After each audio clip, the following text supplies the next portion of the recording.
అగ్ని అక్కడ చదివితే అగ్ని పర్వతమును, అగ్ని రథములను, అగ్ని గుర్రముల చేతను ఎలీషా చుట్టూ నిండి ఉన్నవట. ఎంత గొప్ప ఆశ్చర్యకరమైన సంగతి! నా పక్షమున ఎవరు లేరని నువ్వు వేదన పడుతున్నావా? నా పక్షమున ఎవరు లేరని నువ్వు వేదన చెందుతున్నావా? నన్ను రక్షించగలిగిన వాడు ఎవరు లేరని దిగులు చెందుతున్నావా?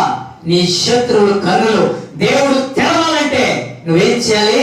మొదట నీ హృదయాన్ని ఎఫ్రతా, వారి కన్నులను తెరవమని ప్రార్థన చేయాలి. నీ శత్రువుల గురించినటువంటి ప్రతి ఒక్క మాట నువ్వు దేవునికి అప్పచెప్పినట్లయితే ఇప్పటి వరకు నువ్వు పొందుకోలేనటువంటి ఏదైతే ఉందో ఈ 2024 సంవత్సరం నీ జీవితంలో నుంచి దాటిపోకముందే నువ్వు ప్రార్థన చేయాలి. ఏమని?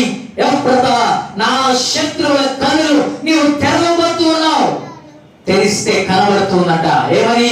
నువ్వు ఒంటరి వారివైతే, నువ్వు ఒంటరిగా నిలబడిన వారివైతే, నీ భర్త నీ చుట్టూ నిలబడలేకపోవచ్చు, నువ్వు ప్రేమించినటువంటి పిల్లలు నీ ప్రక్కన నిలవలేకపోవచ్చు, నువ్వు ఆదరించాలనుకుని నువ్వు దిగులు చెందుతున్నటువంటి నీ స్నేహితులు నీ పక్కన లేకపోవచ్చు, నువ్వు ప్రేమించినటువంటి ఇరుగు పొరుగు నీ పక్కన లేకపోవచ్చు, కానీ నువ్వు ఒంటరిగా మాత్రం నీ శత్రువుకు కనబడట్లా. ఎందుకంటే నువ్వు ప్రార్థన చేసి ఇదిగో వాడి కన్నులు తెరువు అనగానే నీ శత్రువుకి ఏం కనబడుతుందో తెలుసా?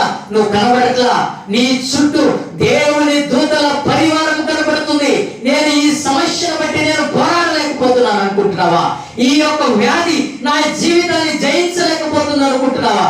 ఈ శరీరాన్ని వదిలిపెట్టి ఈ కుదరని రోగం విడుదల కావాలనుకుంటున్నావా? జాగ్రత్త, నీ చుట్టూ కనిపిస్తుంది దేవుని యొక్క పరివారం అంట. అగ్ని పర్వతములను, అగ్ని రథములను, అగ్ని గుర్రముల చేత ఆ శత్రువుల కన్నులకు ఎలాగూ ఎలీషా ఒంటరిగా కనబడట్లేదో, ఈ 2024 సంవత్సరాన్ని విడిచిపెట్టబోతున్న నీవు నీ కన్నులు తెరుచుకున్నట్లయితే, నీ హృదయాన్ని తెరుచుకున్నట్లయితే, దేవుని ద్వారా నీ యొక్క ఆత్మ సంధి చేయబడితే నువ్వు ఒక్కడిగా నీ శత్రువుకి నువ్వు కనబడవు. జాగ్రత్త, నీ కన్నులు తెరువు అంటే ఇక్కడ గొప్ప మాట ఉంది. అందుకు చదువు మాట.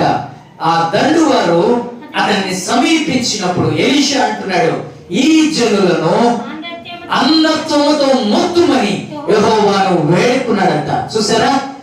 అక్కడ ఉన్నటువంటి పరివారం, సిరియాను దేశపు ఆ యొక్క పరివారం అంతా ఎదురుగా వచ్చినప్పుడు అక్కడ కనబడుతుంది ఎలీషా ఒంటరిగా కాదు. దయచేసి తల వంచుదాం.